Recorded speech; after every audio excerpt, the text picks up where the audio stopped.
welcome to Exit Planning, what every business owner needs to think about before exiting their business with DHJJ's very own Mary Lynn Hoffer. A little background on Mary Lynn: she is a principal with the firm. She's had her CPA since 1979, her CVA, Certified Valuation Analyst, since 1996, and a Certified Exit Planning Advisor since 2015. She has experience concentrated on small to mid-sized businesses in several different industries. That includes manufacturing, distribution, wholesale, retail operations, construction, and professional and business services. All right, thank you, Stephanie. We are here to talk about exit planning, what that term means, what it involves, when it should begin, and what to be thinking about. So the answers are that it depends, which is probably what you hear all the time. But in this case, it's very true, because the answers to what is exit planning varies from one person to another based on their specific situation. So we need to begin to prepare for an exit by consciously considering two key elements: the business and you, the business owner. So I always find it best to approach it in this way. Let's just think about what's your story. And by that I mean each business has its own unique history, its own storyline, if you will. So where has the business come from? What's its history? Where is it now? And what's the future for that business envisioned to be? Then equally importantly, what is your personal goal as the business owner?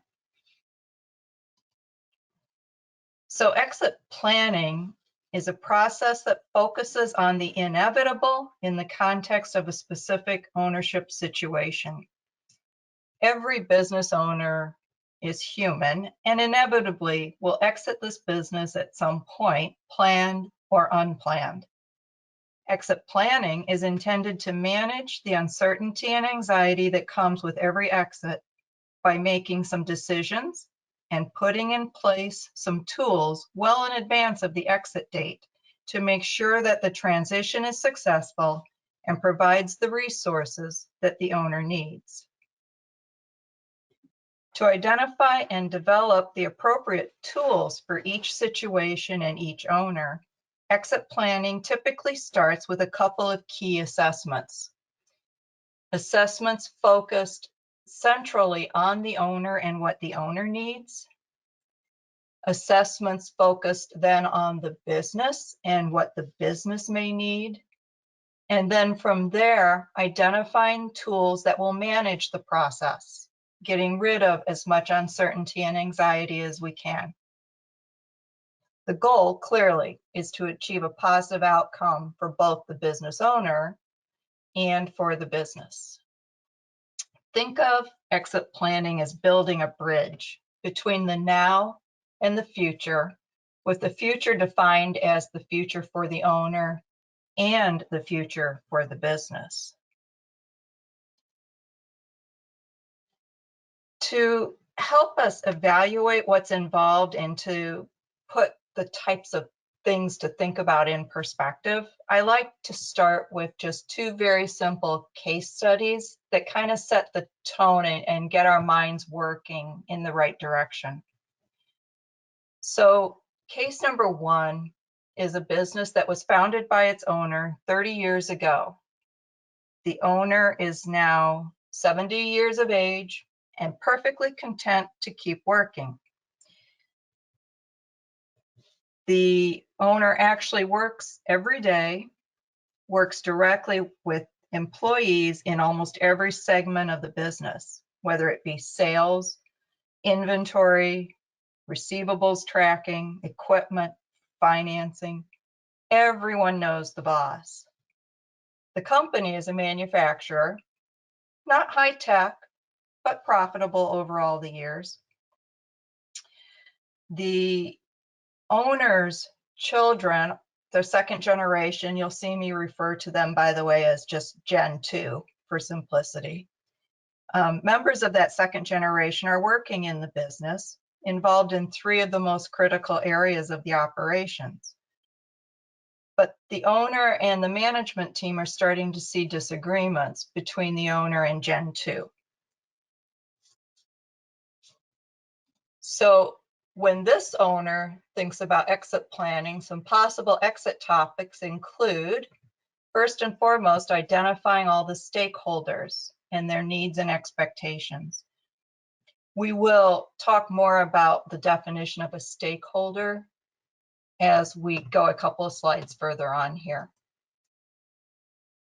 Another exit planning topic for this case business owner would be, can Gen 2 successfully run the business without the owner? Now, you may notice a little odd highlighting there, and I did that intentionally. The focus on this question is looking at leaving the business in a condition that will set up the next leaders for success. Why is the owner reluctant to step away? Owner reluctance may indicate some personal obstacles that would prevent the owner from entering a satisfying retirement period. What is the owner's future vision, both personally and for the business? What are the owner's financial needs for retirement? And what is the owner's expectation of value of his business? And how will that value be monetized? That last question is a big one. Most business owners do not have a good sense of what the value of their business is. Some don't know at all. Others may have an inflated view of what the value is based on just their own knowledge of the business and how it operates, and that may not transfer to another owner. So that expectation of value tends to be a big discussion point. So case 2, a little bit different scenario. This business was founded by its owner 20 years ago. This owner, now in their late 50s, is starting to reduce the hours they spend working in the business. It's a service business, technology intensive, and a profitable operation. Since it's a service business, we must understand that now people are a major business asset for this company. Years back, this owner has assembled a very strong management team that handles all the critical functions such as finance, sales, and technology. This owner monitors what's going on in those areas, but relies on the managers. The management team can therefore function largely independent of the owner. This owner continues to work every day. Focus of the owner is on strategic customer relationships and on encouraging and challenging the business on evolving technology matters. In essence, this owner is operating as the chief visionary of the company.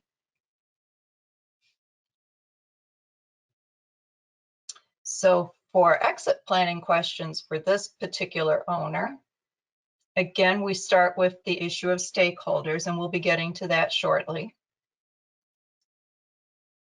In this case, the questions that follow tend to have more focus on owner timeline and personal goals based on the way the business is running currently. So does this owner have a timeline in mind? What's the long-term plan for ownership within this company? What is the owner's future vision? Personally, now at age 50, there's plenty of time left for this owner to embark on a new venture.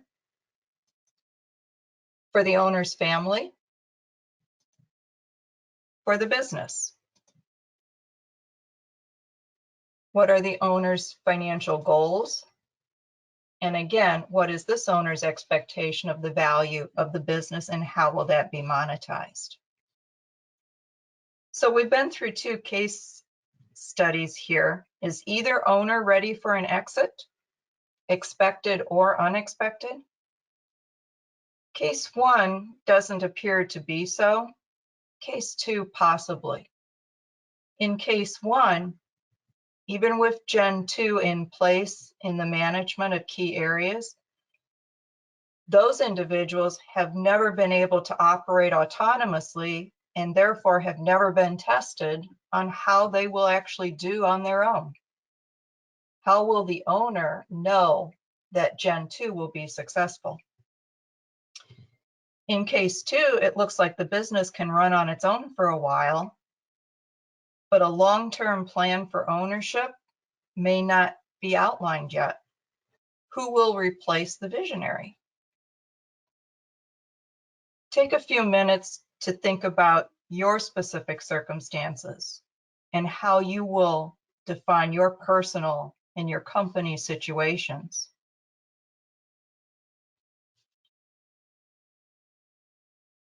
And why does that matter? I mean, after all, it's up to the owner to decide about the exit, right? After all, it's the owner we're talking about, right?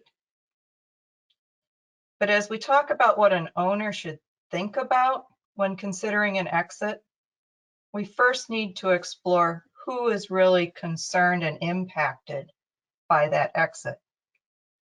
Now is a good time to define that term, stakeholder. Stakeholders come from a lot of different categories. Many of these conversations with these stakeholders are difficult and complex. The first one, the owner themselves, this can be a potentially difficult self-reflection. For example, questions involved in this stakeholder consideration are, can the owner actually let go of the company? Does the owner have a sense of self outside of business relationships? Does the owner have a post-exit personal plan? I will admit there is a little element of psychology that directly comes into play here. The goal of an exit plan is to achieve a satisfying exit for the owner. But for that to happen, the owner has to know what to expect in that next phase of life and be pleased with how that looks. Many business owners have spent essentially a lifetime growing a business and may not see very clearly outside of that business. So the next category is obvious. It would be the owner's family. That includes a spouse, children, grandchildren. It could include aunts, uncles, and cousins, depending upon the type of family, significant others. These questions tend to involve a lot more emotional issues.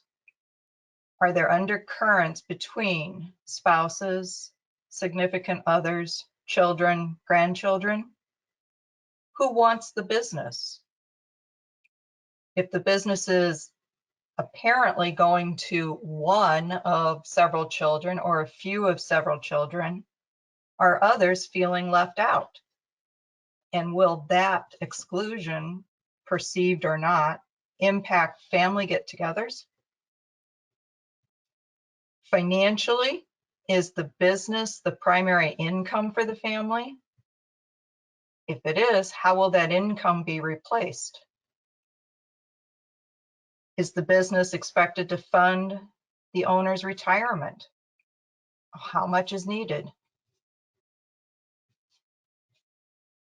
In terms of a legacy, does the owner have a desire to provide an inheritance to Gen 2 or even Gen 3? Is the desired inheritance financial in nature, or is it the business as a going concern itself?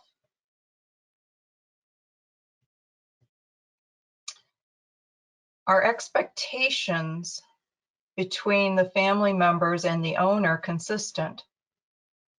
Does the owner's expectation of the heirs to the business and the heirs' expectations and fears match up properly. For example, is someone expected to take over who down deep really doesn't want to take over the business? And finally, skills. If the family is part of the exit plan in terms of running the business, do the skills of the intended or unintended heirs match with the skills that are actually needed to run the business successfully? Or would the heirs be set up for failure if that exit took place today? So moving down, the next obvious category are the business partners. If the owner owns the business alone, this is less significant, obviously, because there's no direct equity partners. But if there are other shareholders or partners in the business, do all the owners know who they're going to stay in business with?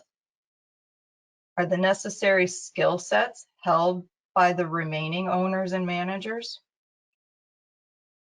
Do all of the owners know the price tag for any one of them to exit? And in what manner any owner will be able to do that? How will the owner's exit be funded by the business? Would critical relationships, both inside and outside of the business, suffer from an owner's exit? Would the business outlook, its volume or profitability, change if the owner exits?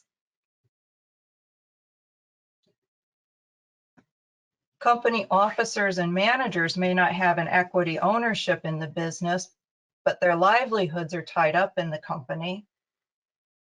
Are there managers or officers with leadership and ownership ambitions that the owner hasn't addressed yet? Would they all have job security concerns if the owner leaves the company? The employees themselves would have job security worries if the owner, who's been there for decades, leaves. Does the owner have any concerns? Is there an objective of the owner when he leaves to make sure that his employees are taken care of? Are there any employees there that are loyal specifically to the exiting owner? Will the company also lose valuable employees if the owner leaves? And finally, another stakeholder that's often overlooked, but many business owners have a charitable legacy that they wish to fulfill. Is that part of the exiting owner's goals? And if so, has that been communicated to family and other relevant parties, and has that donation been planned for? So a lot of things tied up within the consideration of stakeholders. And I bring those up because any one of these that gets overlooked could contribute to dissatisfaction in the end result. Now, the common parts of an exit plan involve a lot of different things. You'll notice in this diagram that the owner is in the middle. This is clearly an owner-centric process for exit planning. Not all of these bubbles around the owner circle will apply to every business, but they frequently do apply and need to be considered as options. So some may or may not be relevant to your own personal storyline. At the top of the circle is a key matter. What does the exiting owner's financial picture look like? What resources does the owner need to have a satisfying future? To the right side of the circle are primarily business-related matters. What value does the business have or provide to the owner? What condition is the business in? And what does it need to survive or even thrive in the future? Are possible shareholder disputes managed through appropriate agreements and laid out clearly in advance? And that bubble on shareholder agreements can also be expanded to include key manager employment contracts to make sure managers feel secure. At the bottom of the circle are more legacy matters. The basic question is, are all the people and organizations that are important to the exiting owner, are they planned for? As we move to the left side of the circle, the next two bubbles are more strategies that are important components to the exit plan. One can be insurance considerations. The other is tax planning. Tax planning is rather pervasive. It's tax planning over the taxes incurred in retirement years. For example, are lots of the personal financial assets tied up in deferred tax vehicles such as IRAs or 401ks that are going to trigger tax going forward? Has the plan used tax advantageous estate methods in vehicles? And ultimately, if this is a business owner, the liquidation of that owner's interest would require some tax planning to minimize taxes. Now, this schematic, if you think about each of those pieces moving at the same time, can be overwhelming. That's why many business owners rely on some of their trusted advisors to help them through this process. An exit advisor, for example, is someone that's going to work closely with the owner and be the person coordinating the various efforts, prioritizing the action plans, and perhaps helping to just coordinate other professional advisors that you might need in the various components. Commonly, they'd refer to this advisor as the owner's quarterback. Quite fitting at this time of year as football season kicks in.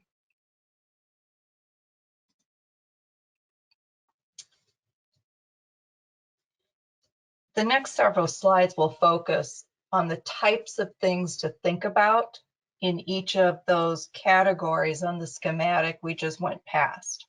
So the first one at the top was the personal financial plan. These questions are focused on the financial resources, both accumulated already and needed for the future, and lifestyle expectations and plans.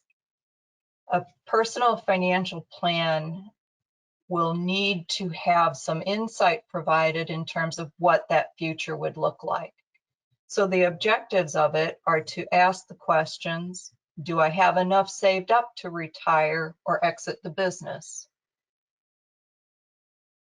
What will life after look like? What would that cost? Getting into that question is, what are the owners in the family hobbies, their travel plans, their medical bills, and their health situation? What home or homes will they have? Are they going to need to replace their cars? And it just goes on and on. A big question we touched on already is a business owner needs to figure out, how will I spend my days? What will be satisfying about that? I hear lots of stories of business owners who say they're going to go golfing. That's how they're going to spend their days. And that is truly enjoyable for about the first 6 months. Then they get bored. So it is a reflective process to think about what life after is going to look like. Going through all those questions helps you to determine how much you need to comfortably retire and meet those goals. And then you need to also think, are there others you need to provide for in your retirement planning?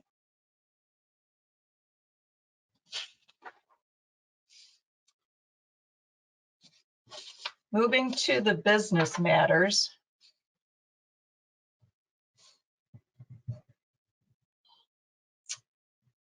Again, we talk about, is the owner ready to step away from the business?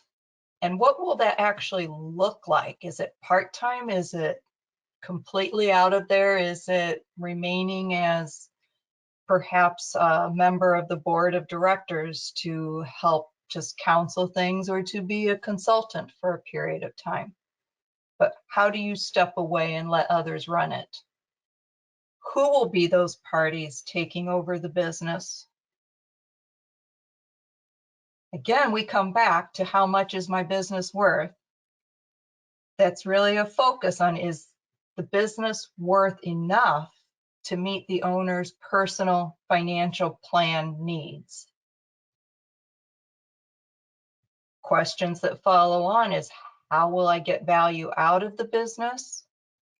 And if the value currently doesn't seem to be enough to meet the personal financial needs after you exit, it's time for a business strategic plan that works on short-term and long-term value growth. A big question many owners deal with is, should they sell the business? And if so, who are the most likely buyers? It could be competitors looking to grow their business. It could be vendors looking to secure a customer. It could be investors, independent financial investors. There are a lot of owner transition or business transition options.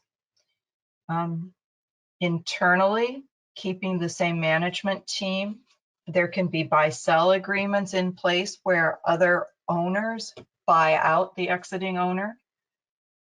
There can be a redemption where the business itself uses its own resources to buy out the exiting shares. They're the shares of the exiting shareholder. The owner can always sell the company outright. That would take some brainstorming to try and see who would be most likely to be interested in the business, who would be willing to pay the most for that, and what can you do to make it attractive to them. And you can always simply close your doors and shut the company down. Always an option, generally not the most productive one. If you want the business to continue and not shut down, are there family members who both want and are capable to take over the business?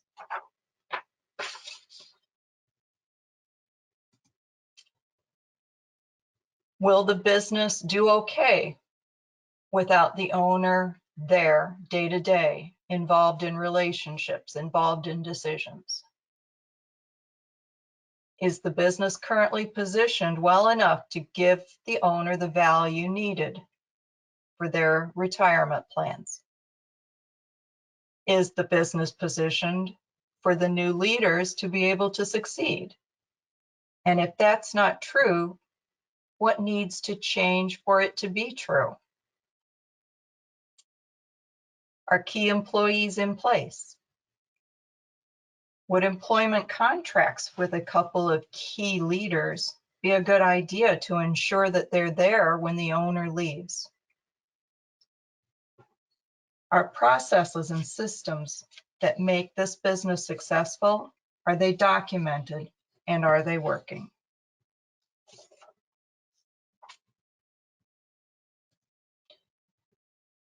Are there agreements with the other shareholders that define how a shareholder's interest is redeemed or sold.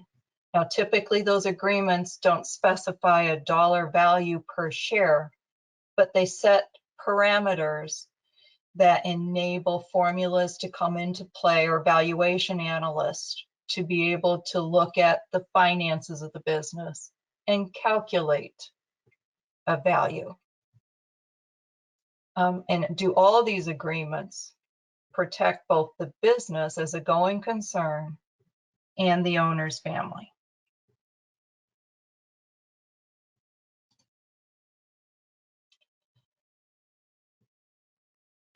For the estate plans, that takes a specialized advisor to help you, generally with both a tax and a legal background, that they'll look at if you have a tax effective estate plan and if you need to take actions to preserve as much of the estate as possible from tax. They'll make sure that you've provided for family needs as the owner looks ahead, and has it been done so in a safe and effective manner to know that the family will be taken care of. And again, on a charitable side, if there is a philanthropic goal, has that been provided for? For insurance, if you're close to the exit point, the insurance may have limited benefits in your plan, but still may be of some value or some consideration for the estate, or potentially on key employees for the company's future. And if you're planning an exit at a much earlier point, meaning you're doing your planning well in advance of exiting, have you considered disability insurance on the owners and on other key personnel to, again, protect the business? So tax planning, we talked about a little bit. There are different tax consequences depending upon how the business ownership interest is transferred. It can be redeemed by the company, and that's paid for by the company's own resources, its own cash and cash flows. M&A would be mergers and acquisitions, selling it to an independent third party. Or is there a management team that the owner would wish to have a handful of key managers buy out his interest in the company? There is also tax planning. Oh, I'm sorry, I forgot. There's also that fourth option. If you just close the business's doors and you don't try to sell it to some other party, there is still a tax consequence on that. The selling of the assets and settling of the debts will have some tax consequences. So retirement planning, the questions on tax planning are, what is the source of those funds? And are there things like Roth conversions that can help to minimize the exposure to taxes in the future? And then there are, of course, the estate tax matters that we touched on briefly.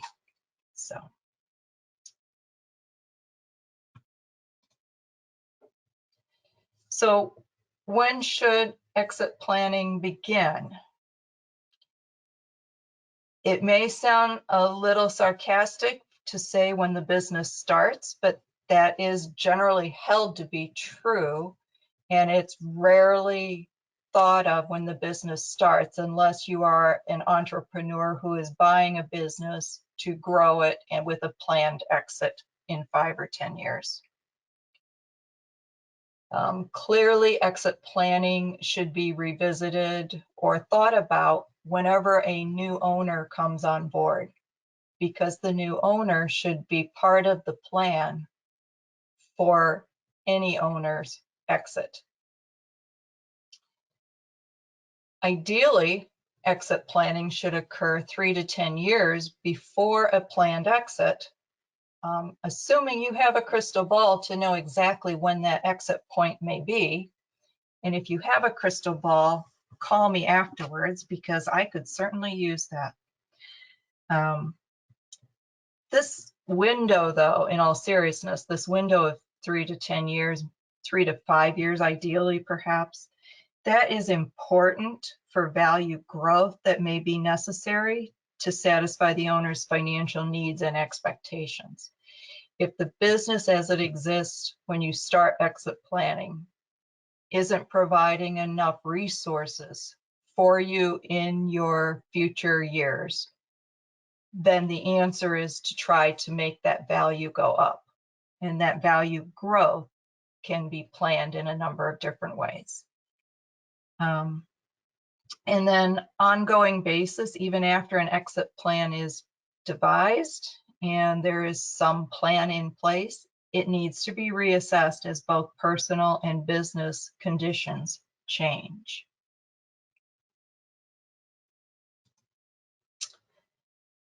So in kind of to summarize, I mean, there's been a lot of topics we've talked about, some that feel disjointed and some that seem very repetitive, but they all have slightly different connotations. All of these questions we've talked about are an incomplete sample of topics that could impact your exit plan. Those questions all applied in differing degrees to our case studies 1 and 2 as they apply to all business owners. So I would urge you to think about those questions and how they apply to you and to your situation. The questions that I've outlined have varying degrees of urgency depending upon your exit timeline. Is your timeline 3 to 5 years out, or is your timeline the end of the year? It depends how much time you have to determine how much flexibility you have in value creation, among other things, and in getting some of these documents prepared and organized. And finally, I'd be remiss if I don't point out the obvious. Exits are not always on our planned timetable. A lot of the questions that I've mentioned should be addressed early on so that in the event of the unexpected, our families and our partners have a succession plan in place.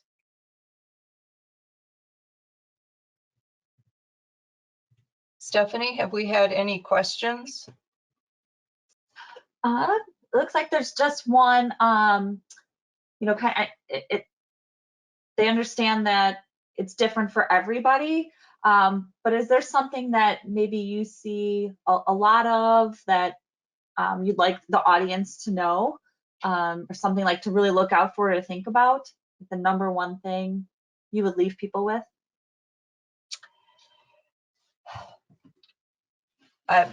I can't tell on just one thing. I would say that when I've worked with business owners, the two things that pop up right away are, number one, do they have a personal financial plan? Because the personal financial planners work with the owners to try to, as best they can, kind of outline how much are you going to spend on travel, you know, what's your cost of living going to look like, and they back into what you would need to live that lifestyle.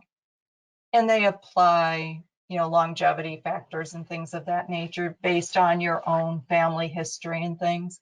So that's actually a key factor if you're looking at the exit plan in trying to figure out what works and what do you really need, what are your stress points. So you first need to know how much money do you need and where are you at in that asset accumulation right now. And the second thing is clearly the value of the business, that most business owners don't know what their business is really worth. And that's a tough question because they're private businesses. So there's not a good and easy way to do it. Valuation experts can help you. I don't recommend that at the onset of an exit plan that you actually get a formal business valuation. Those can be very pricey, but valuators can look at some of your data and give you at least some ballpark ranges so you know close to where you're at. If you need it firmed up, clearly they can do a formal valuation. And part of the direction they would take on the valuation services would depend on what the most likely direction is that you would take on transferring your business ownership. In other words, it's going to be a very different answer if you're looking at selling it on the market to an independent buyer that you don't even know yet, versus if you're trying to do something internally with your existing partners or your existing management group to buy you out. So those are slightly different calculations on the value, and they're actually more important in terms of what's feasible. You know, how could deals be struck to achieve everybody's goals? So I think, I know it's a long-winded answer to your question, but those are the two places that I would think most business owners looking at exits start, is their own personal financial planning needs, and then a ballpark idea of what is the business worth. Great, thank you. And are there any trends you're seeing, like in industries, and in the last year or two? Is there something that you can be like, yes, this is what we're seeing in manufacturing, or this is what we're seeing in professional services? I think that's what the question was asking. No, I really haven't seen enough of a trend. What I have seen is a number of opportunities where business owners are approached by third parties who are interested in their business. So business owners that aren't actively marketing their businesses are getting some inquiries. And some of those inquiries have some meat behind them. So those are examples of unexpected exit opportunities. And it's always challenging to look at those and try and tell a business owner, should you jump at that opportunity, or is it not the right one for you?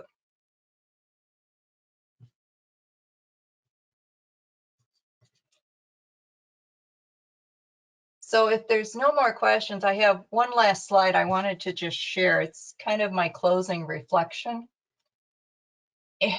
And literally, I mean, our partners at DHJJ, we get calls from business owners fairly frequently asking about one aspect or another of an exit transition. I mean, we have a lot of businesses where owners are baby boomers and reaching that stage where, for either health or for life planning reasons, they're thinking about getting out of their business. Maybe they've finally decided it's time to pass it on to that next generation. Maybe they're excited because they got one of those unsolicited business offers.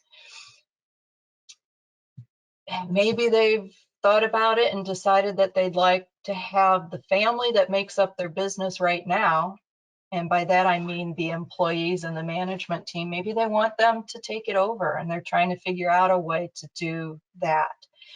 You know, it's an exciting and anxious process when the owners go down that path and start to really get serious about it.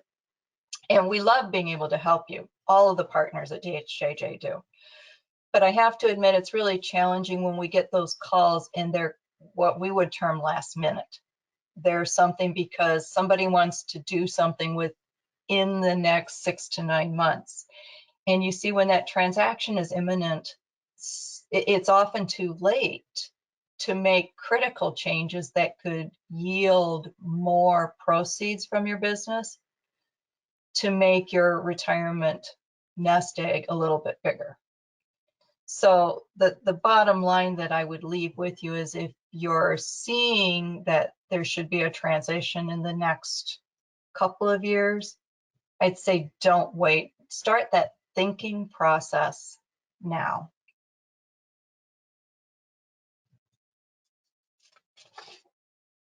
And how do we start the process with this, Mary Lynn? Is it something where they work with their CPA? Do they mention it to their attorney first and then they work with us? How does that begin? any of those above, Stephanie, I mean, we are in a position to help you with that. What happens is to do a good exit plan, as you saw from all those bubbles, it might be a number of different professionals that get involved to help advise you, because you need specific disciplines in knowledge banks to help make the right decisions, especially when it gets into the estate planning and some of the legal documents on the employment side. Personally, I don't think the attorneys are necessarily the place to start unless you know for a fact that you have a strong second generation or third generation that wants to take over the business and has the skill sets they need to do that. Then the attorneys can start on some of outlining what the transition plan looks like. Otherwise, I would say it's probably better to start with your CPAs, ask them to give your business kind of a check, just an eyeball. Are there ways that you can make your business stronger? Maybe get that ballpark valuation number, and definitely start with the personal financial planning, because that number guides everything. Thank you. Okay. If you have questions after this, I know Stephanie said that we're recording this and it's going to end up posted, I think, on our website. As again, here is my email address, mhofer@dhjj.com. Feel free to send me an email with your questions. Be happy to try and field those anytime. Thank you for joining us today. Perfect. Thank you, everyone. You will receive a follow-up email with Mary Lynn's contact information. So if there's anything else you want to ask, it'll be there. And like she said, we will have the recording available, and we will also let you know when that is available. Thank you so much for joining Mary Lynn and DHJJ today. Have a great one.